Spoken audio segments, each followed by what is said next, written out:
Alright, today I am going to be showing you the difference between three different kinds of watercolor paint. I have a painting that I have printed out the outlines for 3 times, so I'll be able to use all 3 different kinds of paint. The first one I'm going to be showing you is going to be liquid watercolors. These are really high-grade watercolors, probably some of the best quality you can get. Then I have a sort of medium grade cake watercolor, so it's a high-end cake watercolor, but not quite as good as the liquid watercolors. And then just like a kid's watercolor set that you would get at any supermarket. And I'm going to show you how the colors look different based on the quality of the paint. So first I'm going to be doing liquid watercolors. I have a palette that I can put my paint in and mix it on.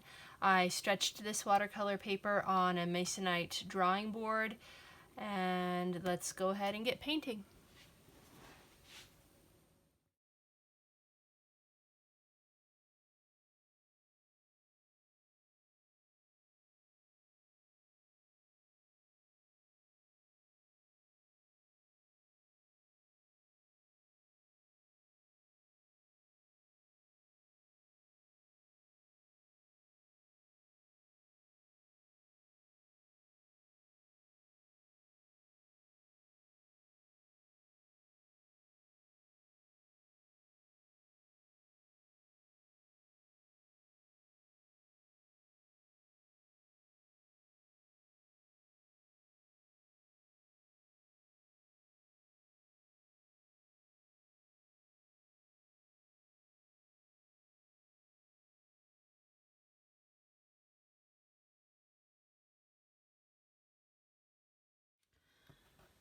Alright, so here is my finished butterfly painting using the liquid watercolors. I'm just going to take the tape off.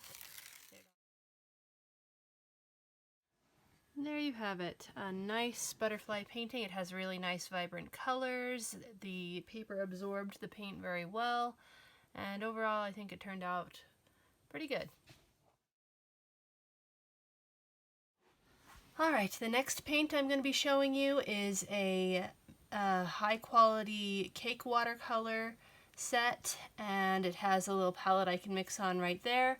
This watercolor paper with the image has been stretched on foam core with some painter's tape, and let's get painting and see how this one turns out.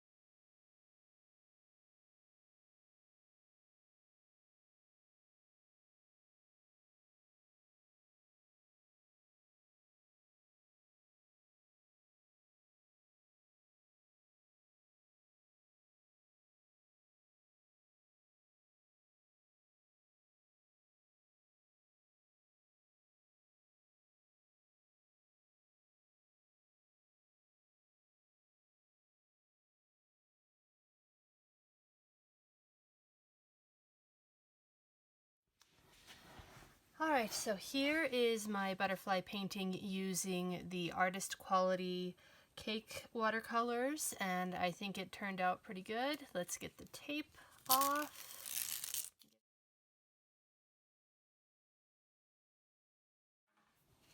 And other than the little tear I got on the top of the paper there, I think it absorbed the paint pretty well. The colors are nice and vibrant, and I think it turned out pretty good as well. Alright, the final type of paint I'm going to be showing you is just a basic, cheap watercolor set that you could get at any supermarket.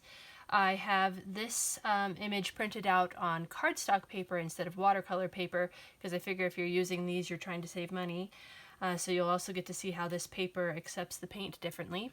And it's stretched on cardboard with staples instead of with painter's tape.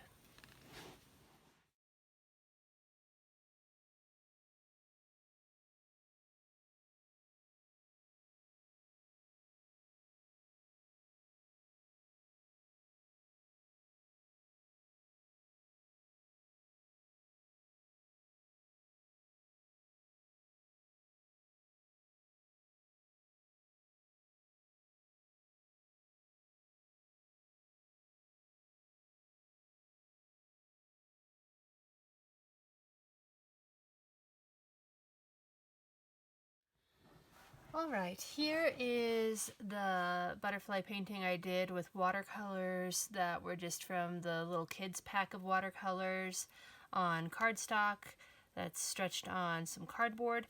It didn't turn out too bad. I was expecting it to actually be a little worse. There was a lot more bleeding where the watercolor would soak in the paper in a way I didn't want it to, so I didn't get as many crisp lines. Like up here it's a little blurry, and over here I also wasn't able to blot it as much because the paper soaked in the pigment faster than the watercolor did, so I wasn't able to blot any of my highlights up as much as I wanted to. But overall it's not bad. It's definitely better than not painting at all. And now I'm going to cut this off of my cardboard just using a ruler and an X-Acto knife. I'm just gonna put my ruler on the edge there and just pull the X-Acto knife along the edge to cut this off. You could also pull the staples out individually, but that is just way more work than I want to do.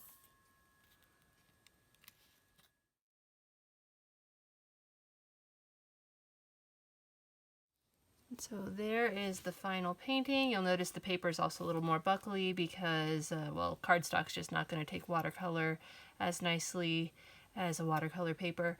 But overall, it turned out all right.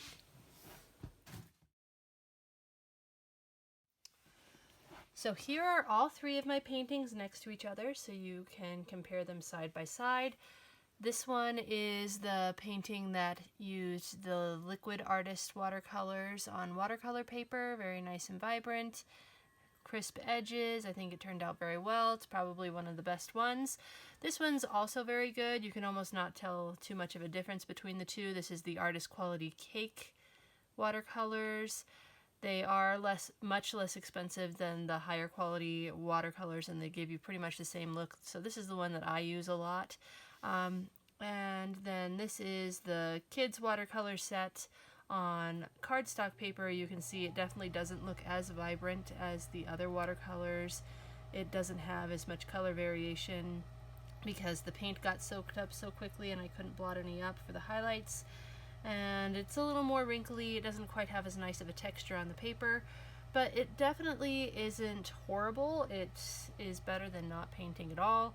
So if you're just starting out, go ahead and try this just to try out a few techniques. Then I would definitely move on to the cake watercolors. You'll probably stick with this for a while, and then if you really, really enjoy watercolor painting, you can move on to the artist watercolors that are more expensive, the liquid watercolors. I hope that you enjoyed seeing me do these paintings and comparing the final products. I hope it helps you choose what you want to use as you paint in the future. And if you like this video, make sure that you click like and subscribe to my channel so that you can see more videos with more art tips.